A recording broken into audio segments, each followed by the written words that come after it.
across Texas. The issue is. I'm Stephen Dial in Dallas. I'm Greg Grugan in Houston. I'm Rudy Koski in Austin, and this is Texas, the issue is. It is runoff time across the state of Texas. Early voting has ended and election day is on Tuesday, and you may have seen or heard former President Donald Trump's voice or image in multiple campaign ads. He has injected himself into a lot of the local races. I went one-on-one with the former president when he visited Dallas for the NRA convention. I see more enthusiasm now from the voters, from the people that are going to be voting, than I ever saw in 2016 or 2020. During his most recent visit to the Lone Star State, former President Donald Trump spoke to the NRA convention in Dallas. Before his speech, I went one-on-one with Mr. Trump. It's not common for former presidents to actively campaign in local races, but during the primary and now runoff, Trump has injected himself into multiple races. Texas legislature candidates who have my complete and total endorsement. Trump called out multiple Texas candidates who are hoping to win their runoff this Tuesday. But the candidate he talked about the most, David Covey, who was challenging House Speaker Dade Phelan. We have to get your speaker out of there so that we can go into voter fraud. There are no substantiated claims of widespread voter fraud in Texas or in other states.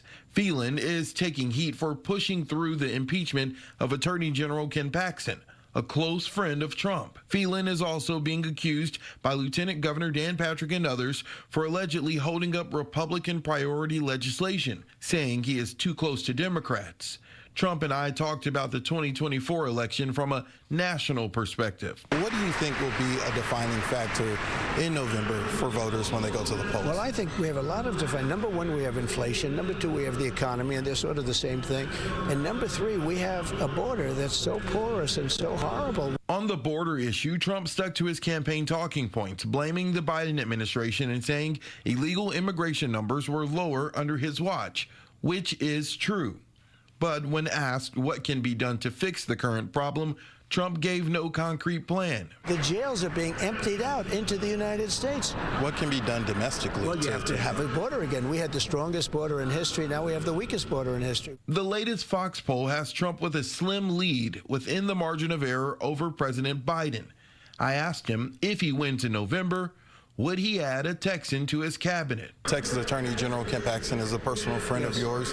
Would you consider him for U.S. Attorney General?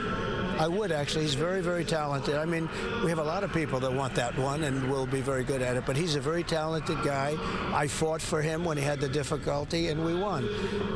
He had some people really after him, and I thought it was very unfair. He's been a very good attorney general. The difficulty Trump describes could be the securities fraud charges against Paxton. That case is now closed after an agreement was made with the prosecutor. Paxton also survived an impeachment trial in the state Senate.